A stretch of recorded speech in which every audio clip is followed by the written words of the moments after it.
Hi guys, today I'm doing another things I've learned video. I've done a couple of these and I'll link those below. It's kind of like a series I'm doing on my channel, and this is things I've learned from being close to my parents. I know not everyone is close to their parents. I know some people probably have very big issues with their parents, but I'm very lucky to have amazing parents and be very, very close with them. I mean, I know it's weird when you call your parents your best friends, but yeah. I'm very close with my parents, and as an adult, I think that it's really important. I think a lot of people are close to their parents growing up and then they move out and things lose touch, and obviously every family is different, but this is personal to me and these are just things I've learned from being close with my parents. Okay, so number one is that they're not perfect. I feel like a lot of people expect their parents to just be perfect and to know right from wrong and to know everything about everything, but parents aren't perfect. I mean, they try really, really hard to be, but they're not. You know, they make mistakes just like you or I would, and you know, when you become a parent yourself, if you do that, you're not going to be perfect either. People make mistakes, and just because someone had a child and raised a child doesn't mean they are perfect. And I feel like a lot of people just expect their parents never to make mistakes, and that's not true. By being close to my parents, I know that, especially as an adult, that they're not just parents. You know, they have their jobs, they have their friends, they have their lives, and they're just people, and people make mistakes, and they are just people trying to do the best that they can. Another thing is that helping really makes a big difference. Helping with groceries, making dinner, cleaning the house, just any little thing really makes a difference in their eyes. I don't want to say it makes a difference, but I mean, I think that those things, they notice them. You know, growing up, I didn't notice when my parents did the dishes, and when they made dinner, it just felt like that's what parents are supposed to do. They're supposed to take care of their children and make dinner and, you know, do laundry and all that stuff, but they don't necessarily have to do it. I mean, obviously they have to feed you and things, but they don't have to go through the effort that they do to make you happy. And by doing those favors back to them, especially once you become of age that you can start taking on more responsibility, doing that, they really notice it. Even at my age, sometimes I get so used to the things that my parents do that it doesn't register with me. But if you do those things for them, if you go out of your way to do things that they've done for you your whole life, they will notice, and they deserve that. I think something that that kind of goes along with the first thing I said is that your parents have history. You know, before you were born, they probably had a good 25, 30 years of life that they've lived from their childhood to when they got married, when they were engaged, when they were dating. I mean, they lived so much life, so I know that, especially in high school, I feel like was a time where I felt awkward talking to my parents about things. Like before you become an adult and realize your parents were just people at one point, they weren't always parents. You know, so in high school it feels a little weird to talk to your parents about certain topics, but they've all gone through it. At one point, your parents weren't parents. You know, they were just people. They were kids, they were teenagers, they were struggling. They've been through all of that. So not only is that helpful to you if you need someone to talk to and you need advice, but they have history, they have baggage, things that you might not even know about that have happened to them, and that makes them who they are. And you might not think, you know, my parents had parents, you know, my parents were kids once, my parents had other boyfriends and girlfriends before they met my mom or dad, you know. You might not always be thinking about that because it's just a weird thing to think about, but it's true, and it made them who they are. Okay, this one I find it's obviously only relevant if you are one of like siblings, but I think a lot of people, I mean, I know I do this too, like I compare myself to my siblings. I think, why is my brother getting treated like this and I'm treated like that, or my sister treated like this and I'm treated like that? And although your parents love you equally, and it might not seem like it depending on your behavior or their behavior, but although they love their children equally, they can't treat them all completely equally. I mean, in certain aspects they can, but each child is different. I mean, my rules in high school and college would be different than my sister's because we were different people. We did different things.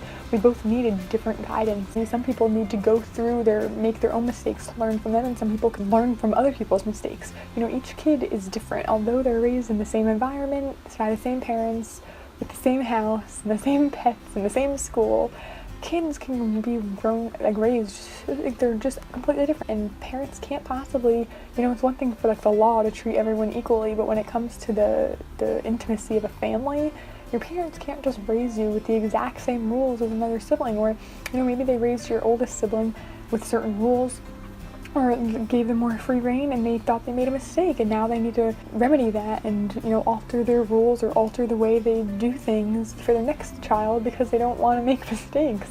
And, you know, parents aren't perfect. They learn as they go. Each child is different. Each child, you know, arises new challenges for a parent, and I feel like a lot of kids don't get that. A lot of kids just think, well, you know, well, why aren't we all treated the same? You know, if so-and-so got a phone and they were this age, why shouldn't I get a phone when I'm that age? I feel like that happens so much with siblings, and I mean, I do it with my siblings too. You know, if my sister gets some new clothes, I'm like, why didn't I get new clothes? It's natural to do that. Ooh, narrowly kick the camera over. It's natural to do that, but I think that sometimes you have to take a step back and think about your parents' side.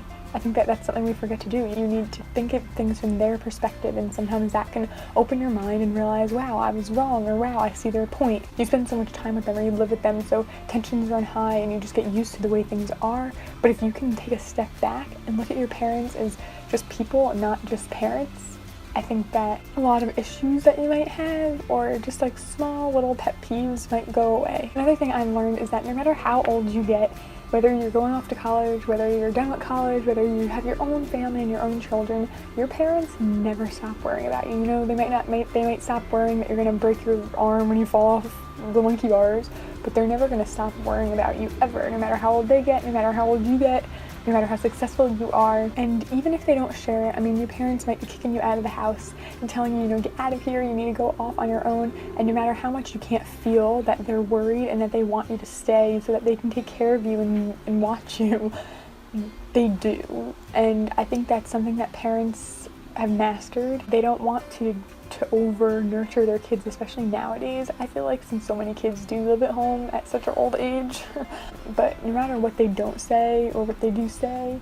they worry about you constantly. I mean, you could be 40 and they're still worrying about you. It's just that never goes away. So, you know, when people say, you know, you have kids and you have to be responsible for them for 18 years, you know, maybe after 18 years you're not legally responsible, but that feeling doesn't go away. I find that most parents want you to be more successful than them, happier than them, and just better. Like, they want you not to have to worry about the things that they worried about. They want things to come easier to you. They don't, you know, parents might want you to work hard and earn your living and have a work ethic and, you know, have responsibilities, but I'd say most parents just want their kids to turn out well, and they want them to be happy.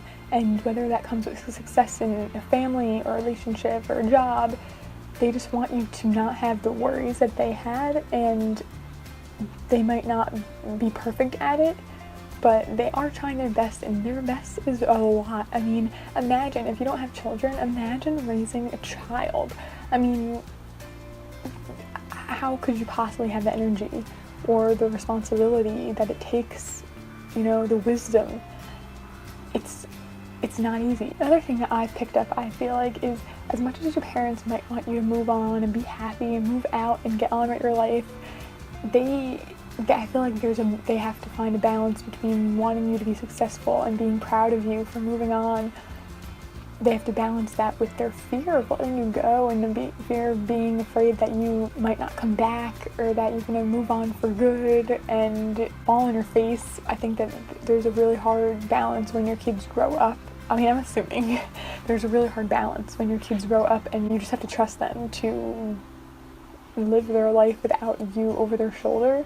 And I'm sure that there's so much pride when those moments happen, but also so much fear. And they have to find a balance between that in order to let you go off on your own. The thing I've learned is that they hate us just as much as we hate them sometimes. I mean, as someone my age, I don't have those moments where I'm like, oh my god, I hate you. But you know, when you're 10 through like 15, they probably, you know, when you yell at your mom and you're like, oh my god, I hate you, I can't believe you grounded me, they probably hate you just as much in that moment. They want to scream that they hate you too. And that's just part of being in a family, I think. When you're a baby and a toddler, you might not remember all those moments, but if you've ever been around a baby for more than a few hours, you know what they put you through. And your parents had to go through that time and time again, and you put them through exhausting nights, no sleep, annoying cries and screams and explosive diarrhea. Like, you put them through all of that, so when they ground you when you're older and they give you rules and chores, you deserve all of it. They deserve, I think, so much more than we give them. Another thing is that they never ask for anything in return. You know, they might ask you to do little things around the house for them, and that's what they want. I think that parents really just want you to be a good person. They want to see that you help others, that you're kind, and that you're helping them, rather than buying them gifts. I mean, for Mother's Day, for Father's Day, how many times, I mean, maybe this is just my family, but I ask my parents constantly, what do you want for your birthday? What do you want for Father's Day? What do you want for Mother's Day? Nothing, nothing, nothing, nothing. And when they do want something, it's like something for everyone, like a new vacuum. Like, that's not a good gift. I just think that, you know, it's amazing how much parents do for you and want so little in return. When they do get something and you do go out of your way to help them or anything like that, they notice it and they appreciate it more than anyone else. Another thing is that they do what they do no matter what it is because they think it's right. They think it's what's best for you. You know, if they're forcing you to go to college or they're forcing you to, you know, get a job or whatever they're asking you to do, they aren't doing it to be annoying or to be rude or to control you. They just want you to have a better life, and they're doing what they're doing with all the best intentions.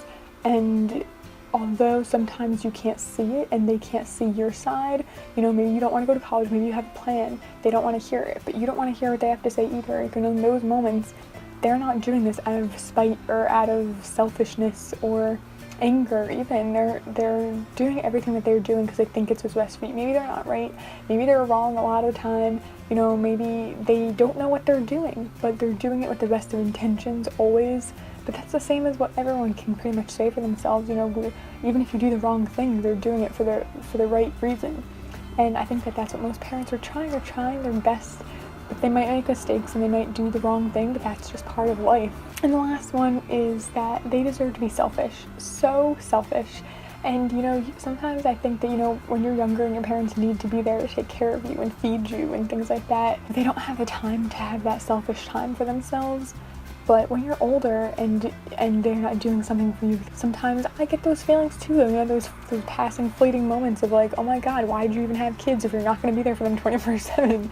And that's not fair to them because they did raise you, they put you into this world and gave you so much, so they deserve to be selfish. Parents deserve those times to do things just for them. Parents hardly ever admit that, maybe to other parents, but never to their kids. Do they ever want to admit that they miss their alone time, that they miss their selfish time, because that's not fair of a parent to say, I guess. But they do deserve it, and I think that if more kids realize that their parents deserve that, then a lot of parents would be treated a whole lot better and be even more proud of their kids for seeing that and wanting to give it to them. Yeah, that was my last thing. I'm sure there's plenty more things. I really hope that you enjoyed this video. Let me know what you've learned from being close to your parents, if you are close with your parents. I really hope that you enjoyed this video. If you did, make sure to give it a thumbs up, and I will see you next time. Thank you so much for watching.